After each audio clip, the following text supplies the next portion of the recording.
Pernah nggak sih kamu punya ide buat bikin produk digital, tapi langsung minder dan mikir, tapi kan aku bukan ahlinya. Kalau pernah, berarti pembahasan kali ini pas banget buat kamu. Kita akan bongkar kenapa perasaan belum cukup ahli itu sebetulnya bukan soal kurangnya keahlian, tapi lebih ke soal strategi yang keliru. Coba deh jujur sama diri sendiri. Pikiran ini kan yang sering nahan-nahan kamu? Merasa kayaknya butuh bertahun-tahun lagi buat belajar, butuh sertifikat ini itu, butuh pengakuan dulu, baru deh berani bikin sesuatu. Nah ini dia jebakan paling umum yang bikin banyak orang nggak mulai-mulai. Dan kita akan patahkan mitos itu sekarang juga.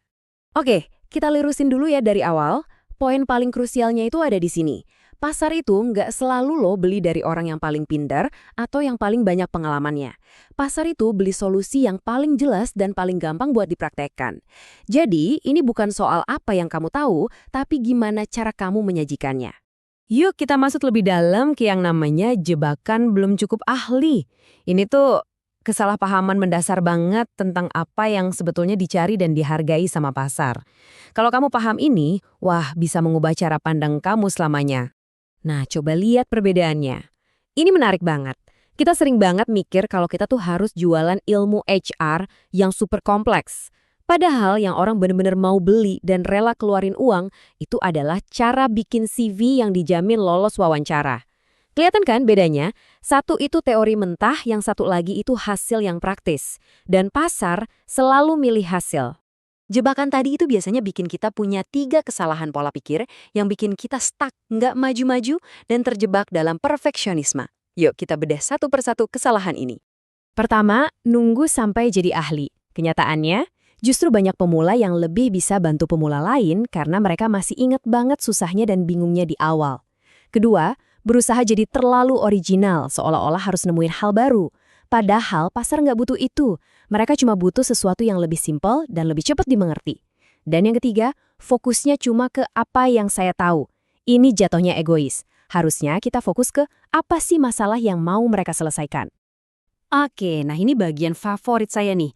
Gimana kalau saya bilang kalau kelemahan kamu, yaitu status kamu yang belum jadi ahli, itu justru kekuatan super kamu? Kedengarannya aneh ya, tapi coba kita lihat gimana cara kerjanya. Di sisi kiri, ini kan yang biasanya ada di kepala kita. Aku nggak punya reputasi, aku bukan ahli. Tapi coba lihat di kanan. Ini yang dilihat pasar. Wah, orang ini lebih gampang dimengerti, bahasanya nggak ribet, dia paham banget masalahku. Kamu itu justru lebih dekat dengan audiens kamu, karena kamu belum terlalu jauh di depan mereka.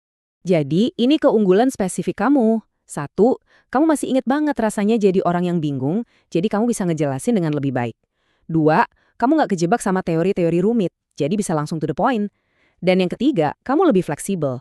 Kamu bisa ganti topik tanpa takut ngerusak citra ahli yang emang belum kamu punya. Itu kebebasan loh. Oke, dengan semua keunggulan tadi, terus peluang sebenarnya di pasar yang udah penuh sesak ini di mana dong? Jawabannya mungkin bakal sedikit mengejutkan kamu. Nilainya itu bukan pada menciptakan informasi yang benar-benar baru. Coba deh perhatiin ini. Pasar itu ibaratnya lagi tenggelam berlautan informasi gratis yang berantakan. Ada di mana-mana, YouTube, blog, forum. Nah, nilai terbesar itu udah bukan di informasinya lagi, tapi ada di potongan kecil itu. Kemampuan untuk merapihkan semua informasi berantakan itu jadi sebuah panduan yang jelas dan bisa langsung dipraktekkan. Jadi, lupain dulu deh identitas ahli. Mulai sekarang, coba lihat diri kamu sebagai seorang perapih informasi. Tugas kamu itu bukan menciptakan ilmu baru dari nol, tapi mengambil informasi yang udah ada di luar sana, lalu mengubahnya jadi checklist, template, atau panduan langkah demi langkah. Ini jauh lebih gampang dan nilainya tinggi banget. Oke, teorinya udah cukup ya. Sekarang kita masuk ke bagian yang paling ditunggu-tunggu, prakteknya. Ini dia rencana aksi 6 langkah yang bisa kamu mulai sekarang juga. Nah, ini dia kerangkanya. Mulai dari pilih topik yang emang banyak dicari orang, kayak tadi, cara bikin CV. Terus, kumpulin bahannya dari mana-mana, lalu rapihkan jadi sebuah sistem yang enak diikuti. Setelah itu, kasih contoh yang masuk akal, posisikan produkmu sebagai panduan buat pemula, dan terakhir, sebarkan. Simple dan bisa langsung dikerjain.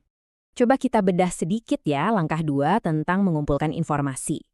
Kamu bisa nonton video populer atau baca artikel teratas. Tapi, dengerin baik-baik, tambang emasnya itu seringkali ada di kolom komentar dan forum.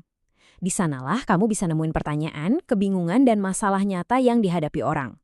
Itulah bahan baku terbaik untuk produk kamu. Dan ini juga penting banget, jujurlah soal posisi kamu. Bilang aja kalau ini panduan untuk pemula atau cara cepat tanpa ribet, justru itu akan membangun kepercayaan. Ini jauh lebih baik daripada pura-pura jadi seorang ahli. Orang akan lebih menghargai kejujuran dan kejelasan kamu. Kalau ada satu hal yang perlu kamu bawa pulang dari pembahasan kita kali ini dia kalimatnya. Di dunia nyapa, orang nggak bayar buat kerumitan. Mereka bayar buat kejelasan. Mereka nggak bayar buat tumpukan informasi. Mereka bayar buat struktur yang rapi. Dan mereka nggak bayar buat kesempurnaan. Mereka bayar buat sesuatu yang relevan dengan masalah mereka. Jadi, sebagai penutup, saya mau kasih pertanyaan ini buat kamu. Berhenti menunggu jadi ahli. Coba lihat sekeliling kamu. Pikirkan satu aja masalah kecil yang bisa kamu bantu selesaikan buat seseorang yang baru mulai. Nah, itulah titik awal kamu. Yuk, mulai aja dulu.